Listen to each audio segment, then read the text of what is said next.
Hey everyone, it's Glenn from Fat Glenn's Fish. Hope you're well. I had a really good day here on Friday. We had some new fish arrive from Labyrinth Aquarium in Sydney. Always exciting, and some extra fish from a really good friend up there that does some serious breeding and gives me access to great fish. I'm going to give you a quick look and it's going to be great.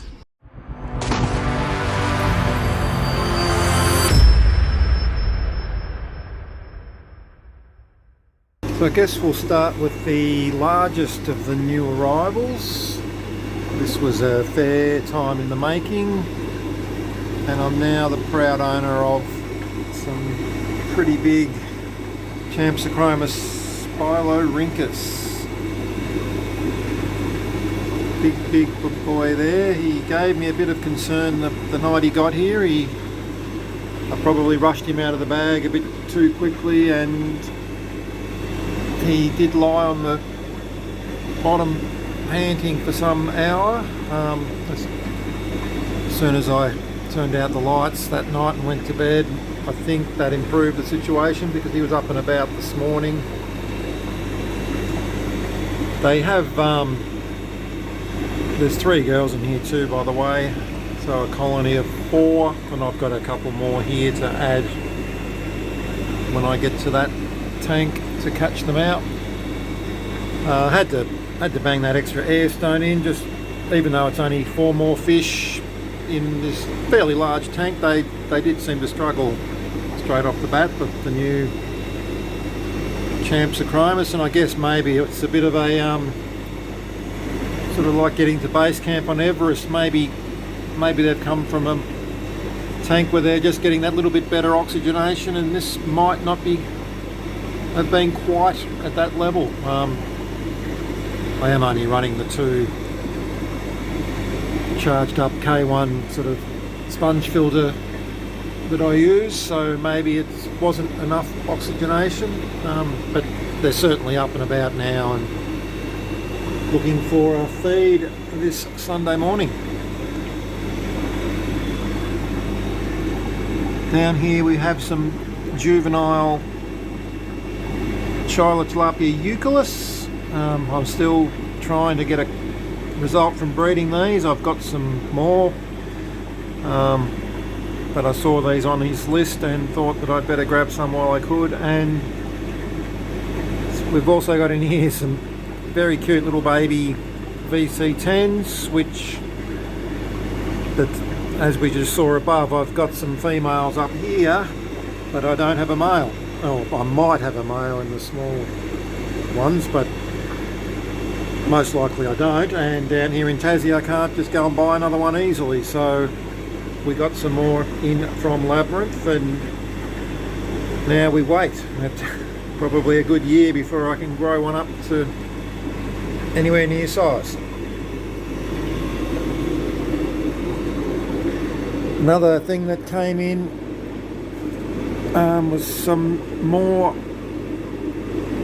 of the little Kawainga gold fry. So I've got 6 more little juvies plus 3 females, and this is actually a new male over here.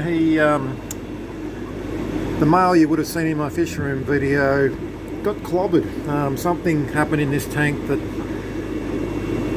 some serious aggro must have happened, and unfortunately his eyes ended up getting a bit damaged. So I think he's blind on one side for sure, and he's possibly a bit sketchy on the other. So I wasn't game to leave him in here with these new females coming. He's still around the other side, eating well, fat, but as probably a backup, and now we've got these little juvies. Plus what I didn't realise was that I'd actually had a spawn. There's a couple of very small fry which have sort of, there's one over there near the pipe there, but it turned up in the last week. So I think we're looking at about 10 or 11 now in this little colony of Kawainga golds, which I am very excited about. He's such a beautiful boy, that lad over there. Moving along, what else we got in the other day that was exciting? Some new Ventralis Kampimbwe, which traditionally are considered to be what we call an orange cap Ventralis. Now I'm good friends with the fellow that imported these. G'day Grant, if you're watching. And these Grant brought in a lot of fish years ago when he was running his own little import room. For those of you who don't know, that's not there anymore, unfortunately, because of the change in rules biosecurity wise, which required the batch testing of all incoming fish into the country for megalocitovirus, which made things horrendously expensive and not viable in Grant's case, because the importer that he used to use, cichlid and startle, which was magnificent for range and the fish that we would have loved to have got in, they wouldn't go through to the effort of providing that veterinary certificate from their end. They didn't want to incur that cost, and unfortunately it meant that Grant had to give it away. Anyway, long story short, these fish were imported years ago as the parents of these as some wild caught Ventralis Kampimbwe, and for whatever reason they haven't shown the orange cap, but they are just beautiful examples of Ventralis. So these are F1s we're looking at here, obviously, and I'm looking forward to breeding some, and we'll see if something changes in the next generation, and if it doesn't, I don't care, because they're just a nice clean little fish. We also got in a few more of the Ornatopinus shell dweller down here that are busily scurrying about, because unfortunately the pair that we had breeding ended up, I did a water change and probably got the boy a bit too excited when the girl wasn't quite ready, and he knocked her off, unfortunately. I did have 3 more. You'll probably notice there's one there that doesn't swim too brilliantly. It tends to sort of scud along and then drop to the bottom, so I think it's probably not in great condition in terms of swim bladder. Not that they are mid-water, but he certainly swims differently to the others. Anyway, we've got 5 or 6 in there now, so should get at least another pair, and hopefully 2. Okay, next new arrivals around the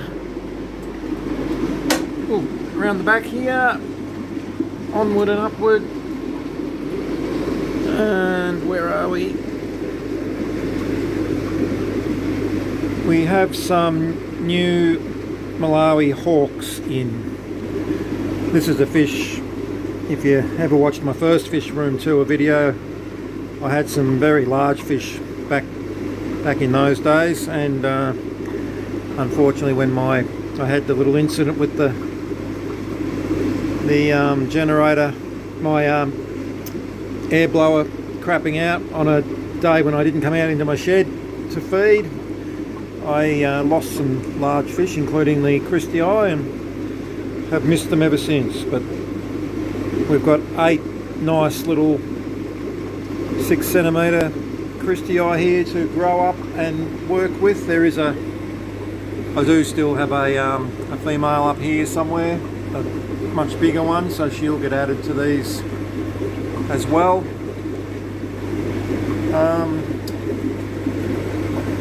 Moving along, whether I can spot them, we got a couple of little Nanochromis Paropius, which is the broken bar cichlid, a Victorian.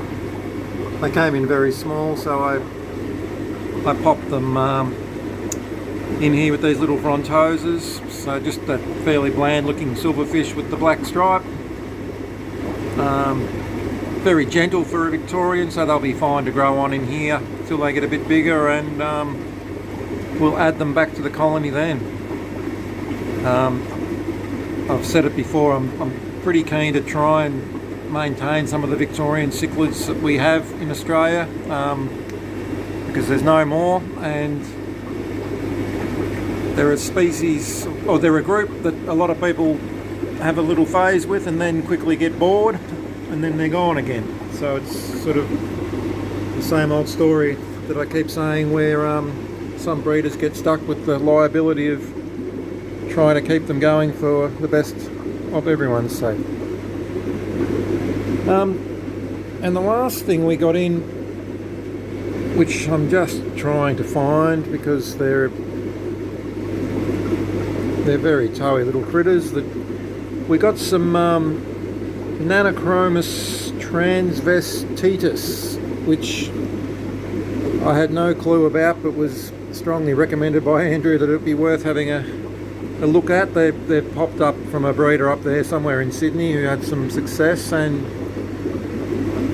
these are a West African sort of riverine style of cichlid, so not quite like a Chromosphrincus, but I guess a dwarf cichlid, and I cannot for the life of me see one. We've got a pair in each of these 50-litre tanks, and they're still coming to terms with my water, I think. I believe they're meant to be very soft water and low pH, and possibly some leaf detritus is going to help too, which I can do. I've got a fish pond out in the front yard that's full of exactly that, so we'll maybe get a net full into each tank sometime today. I'm going to have to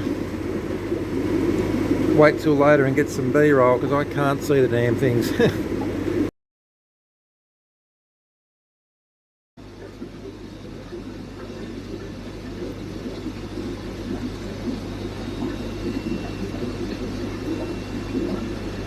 Still trying to get these bloody things to come out. The Nanochromis, that's mosquito wrigglers in the foreground. There's a net full of crap from a fish pond. There is definitely one individual in this pot.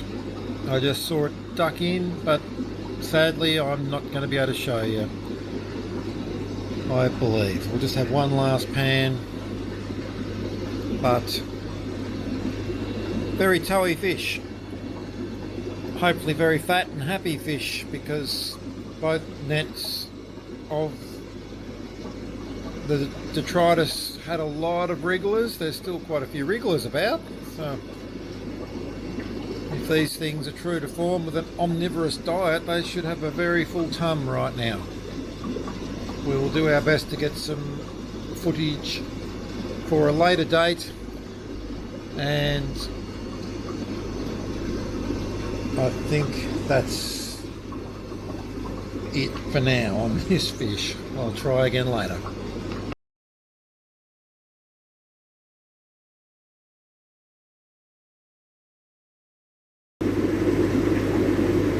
So yeah, very exciting day on Friday in terms of a new shipment, and something else very special happened for me on Friday. A project that I had in hand at one point, and as I seem to do with busyness, take the eye off the ball to the point where you think you've had a catastrophe. There's a this fella here, where is he? Colochromis melanostigma, quite a boisterous sand sifter group. I did have good numbers of these a little while ago, and once again these like the Victorians, like these were everywhere seemingly only a blink ago, and then for whatever reason, you know, breeders have trouble selling the fish, so they move on to something else, and suddenly no one's got them anymore. Anyway, I have a pair, and they're reasonably old fish now. They're about 6 years old, and I had basically given up all hope of breeding them.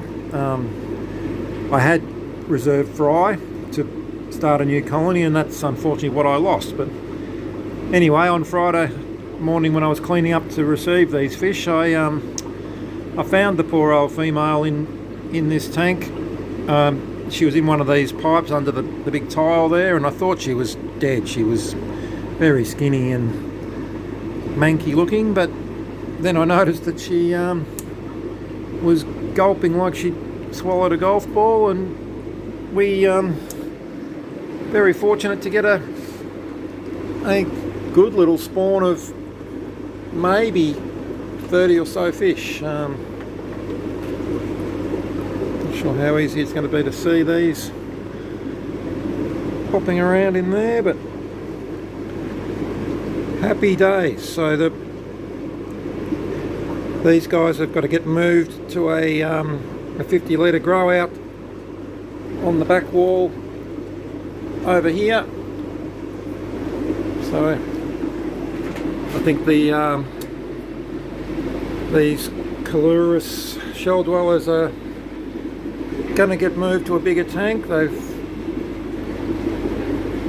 been sitting here long enough to need a little bit of a kick up the bum in terms of getting them breeding. So I think we'll clean this tank up today and get those little melanostigma babies on and moving. I've got my brine shrimp bubbling away there, so we'll give them the best of care that I can give, and hopefully set up a couple of colonies and in my mind's eye keep that fish safe, so that other Tanganyikan breeders might engage and help me keep them going. Sorry, I'm always looking at my fronties. There's work to do here. We've got some holding girls to deal with. So that'll do. I better get off and get into doing some work, making some babies, so to speak. Thanks for watching. Hope you enjoyed. See you in the next one.